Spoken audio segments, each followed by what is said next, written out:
ہمارے بزرگ عالم تھے حضرت مولانا خادم حسین صاحب رضوی۔ مولانا خادم حسین رضوی رحمۃ اللہ علیہ کو لوگ صرف تحریک لبیک کے حوالے سے جانتے ہیں، حالانکہ ان کا جو کیریئر ہے وہ بہت پرانا ہے۔ مولانا بنیادی طور پر ایک استاد تھے، ایک شیخ الحدیث تھے۔ ان کا جو بیسک کارنامہ ہے وہ یہ ہے کہ وہ درجنوں نہیں سینکڑوں علماء کے استاد ہیں، سینکڑوں علماء کے، یعنی میں نے سوچ سمجھ کے لفظ کہا، انہوں نے سینکڑوں لوگوں کو رسول اللہ کا دین پڑھایا ہے، اور ان کے اب شاگردوں کے شاگرد بھی مدرسوں میں پڑھاتے ہیں۔ مولانا ایک بڑے غریب سے سادے سے گھرانے میں وہ پیدا ہوئے تھے، انہوں نے بڑی سادہ اور آخر تک زندگی انہوں نے وزاداری والی گزاری، سادگی والی گزاری، حسین گزاری۔ کسی شخص کے ایک ہوتا ہے کسی کے نظریے سے اختلاف کرنا، ایک ہوتا ہے کسی کے طریقہ کار سے اختلاف کرنا۔ کچھ لوگوں نے ان کے طریقہ کار سے اختلاف کیا ہے، لیکن ان بندے کا نظریہ اتنا شاندار تھا کہ نظریے سے کسی نے اختلاف نہیں کیا۔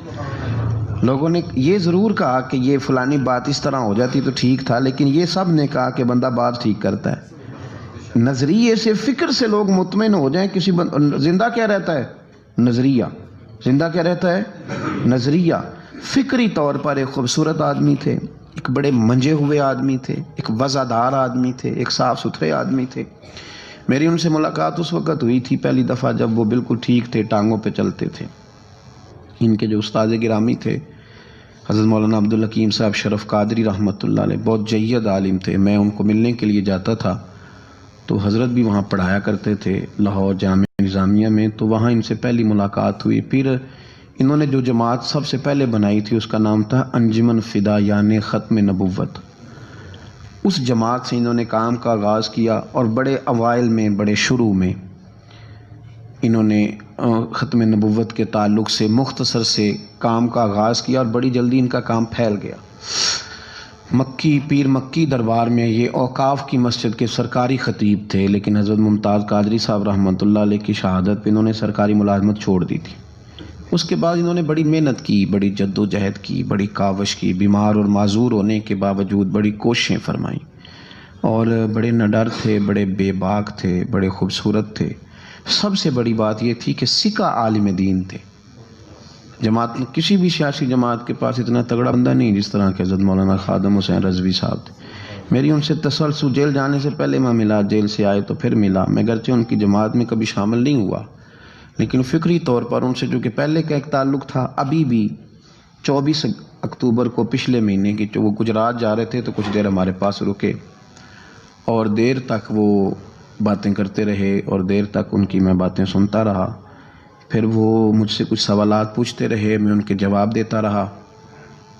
پھر اچانک جو ہے وہ کچھ دن پہلے خبر ملی کہ ان کا طبیعت ان کی بڑی علیل ہے۔ میں نے تیمارداری کے لیے کچھ ان کے جو قریبی لوگ تھے ان سے رابطہ کیا، بتایا کہ آپ ٹھیک ہیں، آپ تھوڑے بیمار ہیں۔ پھر کل اللہ تبارک و تعالیٰ کا فیصلہ قدرت آیا، اور تیزی کے ساتھ لوگ اٹھ گئے۔ اس 2020 نے بہت سارے لوگ اہل سنت کے لیے، لیکن اس شخص کا جانا کو زیادہ ہی تکلیف دے گیا۔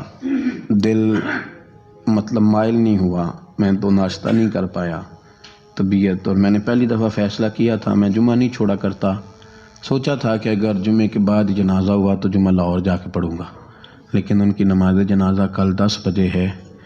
اس طرح کے لوگ کم آتے ہیں دنیا میں، اور شاید ان لوگوں کا وقت بھی تھوڑا ہوتا ہے، اور اللہ پاک شاید ایسے لوگوں کو جلدی ہی اپنی بارگاہ ناز کی طرف لے جاتا ہے۔ ایک شعر جگر مراد آبادی نے کہا تھا کہ جگر راہ وفا میں نقش ایسے چھوڑ آیا ہوں، میں جس منزل سے گزرا ہوں وہ اب تک یاد کرتی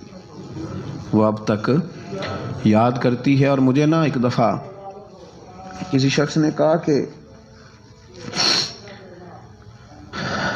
آپ کے خاندان کا قبرستان کہاں کر کے ہے؟ لوگ لکھنے والے جو لوگ ہوتے ہیں وہ پوچھتے رہتے ہیں کہ اس بندے نے کیا وصیت کی ہے، تحریری والے لوگ۔ تو میں نے انہیں کہا کہ قبر بھی بانی جائے گی۔ تو مجھے کہنے لگے کہ کس طرح کر کے پتہ چلے گا؟ تو میں نے کہا تے اکھاں جدوں میٹیاں تو پھر زمانہ مینوں روے گا، اپنا تے اپنا بیگانہ مینوں روے گا، تے جدوں نہ میں دسیا میں خارا نوں میں خانے وچ، پھر جام ٹوٹ جان گے میں خانہ مینوں روے گا۔ کئی لک لک رون گے تے کئی بک بک رون گے، گلیاں دا یانا تے سیانا۔ یہ الگ بات ہے کہ بے قدراں کچھ قدر نہ جاتی، کیتی خوب تسلی ہو، دنیا دار تے پجاری زر دے اتے آندے گل ٹلی ہو، بک بک روسا نکھیاں تکیو ویکھ حویلی کلی ہو، کوچ نصیر اساں جدوں کیتی پے جانی تھر تھلی۔ یہ بڑے قیمتی وجود کے لوگ ہیں، اللہ کریم ان کو اپنی خاص رحمتوں سے مالا مال فرمائے۔